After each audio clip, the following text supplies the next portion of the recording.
need some mustard, could you? Could you? Sorry, you take the lead. Well, one girl told me, come on over, there's nobody home. I went over, there was nobody home.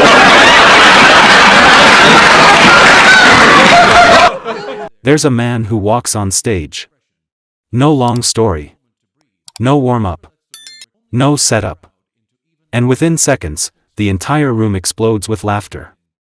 Even Johnny Carson, one of the most composed hosts in television history, is bent over his desk, completely losing control. But here's the strange part, this guy isn't playing the winner. He's playing a failure. A man disrespected by his wife, ignored by his family, beaten down by life. So how does a guy who gets no respect end up becoming one of the most respected comedians of all time? I'm not booked here. Where's the Sister Mohair suit? Look at this. I'm trying to get a new image. Are you out of show business? Beautiful. Rodney. Somebody stole Rodney's blue suit. Guys, sit down a second. Just for a moment. I know you got so many wonderful acts waiting in the wings here, you know. And I mean, great acts. Nelson's Boxing Cats are back there, you know. And Weinstein's Dancing Ducks, they're waiting to come on too. And a really great act. But just for one moment, just say hello, because I always have such a lot of fun out here, you know. What are you out here doing? I'm just quite here to get some respect. I missed you in New York when you were there, so I'm just sort of hanging around just for a few moments. Good. And this don't help. I still get no respect. No, what I'll is tell you the that? truth. What is It this? don't help. I don't recognize you with that. I'm trying to get a new image going, you know. They told me I was old-fashioned, my question mark haircuts over here and everything else. I'm just trying to get, but I'll tell you true, no respect. I never tell true things, but what are the chairs dirty? But Are you going to sit down or you know, like to sit down? I can't Sit just down for for a a few minute. seconds. I'm very, very busy. I know you, how you Let's all sit on the I couch. got nowhere to go, but No, anyway. we'll sit on the couch. Just for 1 second. Sure, sit down. Okay, all right. And I'll tell you, You wanna I get- have no you're- long you're sides. I got no long sides, you know. You're insecure enough, you know, and I don't want you to stay I'm going to tell you there. one quick no respect. This happened last week, and this is the truth. I never tell a true story. That's This right. actually happened. I'm in my club, about to go on and do the show, right? And a man stops me, and he's having dinner. He said, Rodney, before you go on, one favor, okay? This is the truth. Can I have your autograph and some more butter? That's what happened. Now, true stories, mister, that's a true story. Well, look, it's been fun being here. Rodney Dangerfield didn't build his comedy around being smarter than the audience, he built it around being worse off than them. He made himself the punchline, ugly, broke, rejected, constantly humiliated. And that creates a powerful psychological effect, because the audience doesn't feel attacked, they feel included. They're not laughing at Rodney, they're laughing with him at something deeply human. In my view, this is the foundation of his genius. He doesn't rise above people, he brings himself below them. And make sure it's tender. Last steak I had here, I couldn't get the knife through the gravy. I'll tell her, make it 2 steaks. Bring her a steak, too. Go ahead, Louie, go ahead. Look, I was just about able to figure out bourgeois. I mean, don't hit me with ghosts now, will you? Rodney, this is goodbye. May I check your game board? It cost me a fortune, you know what I mean? Hey, but take this for yourself, okay? Hey, take this too in case you change your mind, huh? Hey, that's pretty good, you know? It's gonna need some mustard, you know? Could you? Sorry, you take the lead. I mean, last week was rough. Are you kidding? Last week I looked up my family tree, 2 dogs were using it. He showed me a naked picture of my wife. Well, what a driver she is. Over the dashboard there's a pair of shoes hanging. They belong to the last guy she hit. I took you to see what he looked like. She told me he's got the license plate number. Oh, my wife. Oh, one night she told me she felt romantic. I took her to a drive-in movie. I spent the whole night trying to find out what car she was in. Hey, my wife can't do nothing right. She can't cook, the worst cook in the world. Gave my kid alphabet soup. We spelled out help. What a lousy cook. I mean, how can toast have bones? What truly sets Rodney apart is speed. He doesn't tell stories, he fires jokes. Rapid, relentless, back to back. Each line is short, tight, and structured perfectly with a setup and punchline in seconds. Before the audience can even finish laughing, the next joke is already hitting them. Personally, I think this is one of the hardest forms of comedy, because one missed beat, and the whole rhythm collapses. How do you do? How are you? How do you do? How do you do? Great crowd, great crowd, great crowd. I tell you, it's great to see you, great. Try to have a little down in the dumps tonight, you know. This afternoon, my wife started in again. Yeah, she keeps throwing up when I work Las Vegas. I went broke playing the slot machines, you know. I'll tell you, Las Vegas, they got slot machines all over, even in supermarkets. I went in to buy a container of milk, cost me $238. I'll tell you, my wife is always starting something, you know. I had trouble with her before we got married. We went together for 6 months, then she gave me the air, told me it was all over. I said to her, what's the matter? Is there somebody else? And she looked at me. She said, there must be. I tell you, with my wife, I got no respect at all. I mean, she marries me, keeps talking about Marcello Mastroianni. Yeah, I took her to an Italian movie a year ago. That's all I hear is Marcello Mastroianni. To me, it sounds like a side dish. Well, I'll tell you, these Italian guys, they make love to a lot. This country here is like Sweet 16. Over there, they look mean, they growl, they look at the girl, you know, marazadu, marazadi. Zulvada, manzarudu, they grab, it's a violent love scene. I want to kiss my wife, I'm like a dummy, you know. I can't get started. Like my home one night last week, I wanted to get something started. I said to myself, tonight, no more nice guy. Tonight, I'm going to act like the side dish.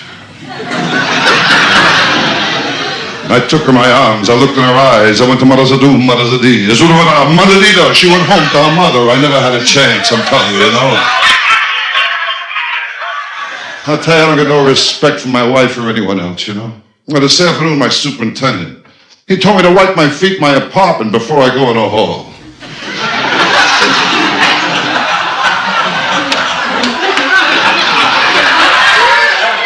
It's another beauty, my superintendent, you know.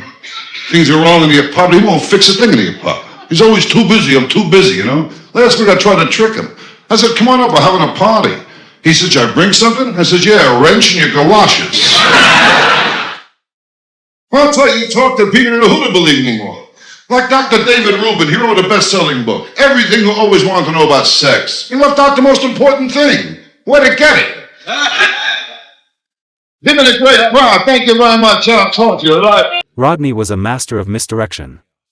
He starts with something familiar, something that makes the audience feel like they know where it's going. And then, at the last second, he flips it into something absurd, darker, or painfully ironic. That gap between expectation and reality is where the laughter explodes. What impresses me most is how simple it sounds, but how precise the execution has to be. In Rodney's jokes, there's always something real. He talks about a broken childhood, a failed marriage, feeling invisible in the world. But instead of presenting it as tragedy, he compresses it into sharp, punchy humor. The pain doesn't disappear, it's just reshaped into something people can laugh at. And to me, that's what gives his comedy depth. It's not just funny, it's honest. The last time I had a Shirley Temple, I ended up singing 4 choruses of good shit lollipop. You really had a great crowd tonight, huh? Are they beautiful? Oh, Beautiful. yeah. I'll tell you, you know me, Dean. I love crowds. Love crowds. When I was a kid, my house was always crowded. Always people around. You know, I come from a big, old-fashioned, hard-working, stupid family. That's me.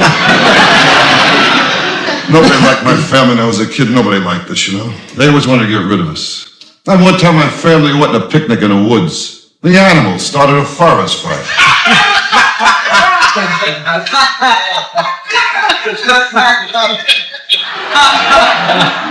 I'll tell you, Dean, since I'm a kid, it's rough for me to make friends, you know? There's some people that make friends like that. With me, I can't make any friends.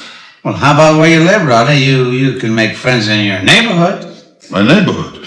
Forget about my neighborhood. Oh, is my neighborhood rough? Forget about it, will you? Well, in my neighborhood, they got signs all over. Drive fast. The life you save may be your own. Oh, it's a rough neighborhood. Are you kidding?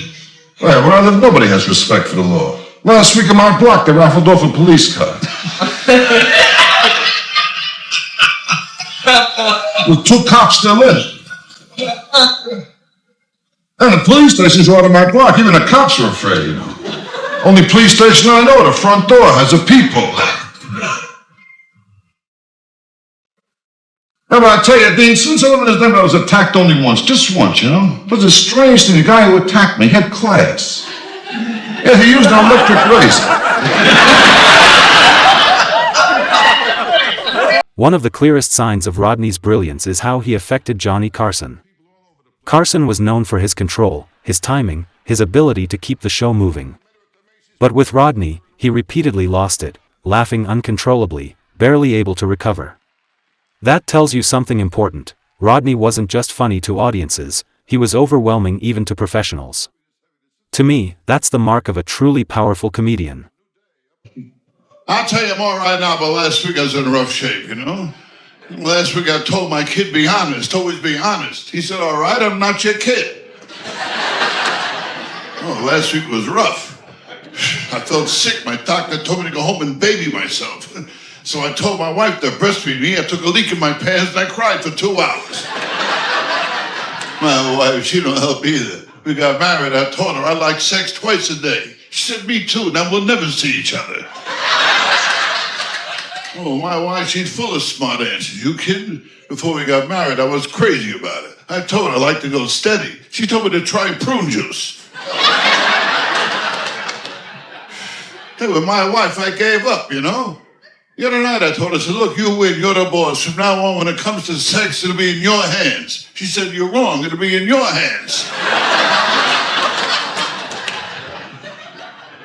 My wedding day, that was a beauty. I went to put the ring on. She gave me the wrong finger. I mean, that's the story of my life. No respect. I don't get no respect at all. You did nothing, no respect at all. Well, I told my psychiatrist I got no self-esteem. I think I'm nothing. He said, don't worry about it. You're not worth it.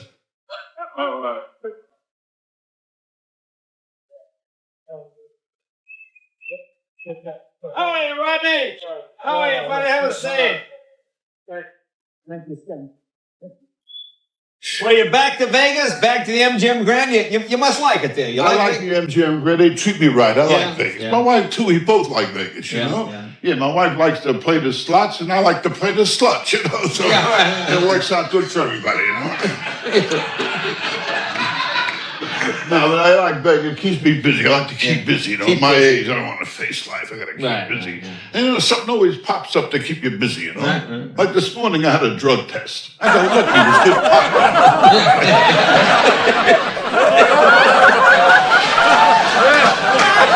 pot. Rodney Dangerfield didn't just leave behind jokes, he left behind a perspective. You don't have to win in life to be memorable. You can be overlooked, disrespected, knocked down, and still make the world laugh. He didn't turn himself into a hero, he turned himself into the joke, and that became his power.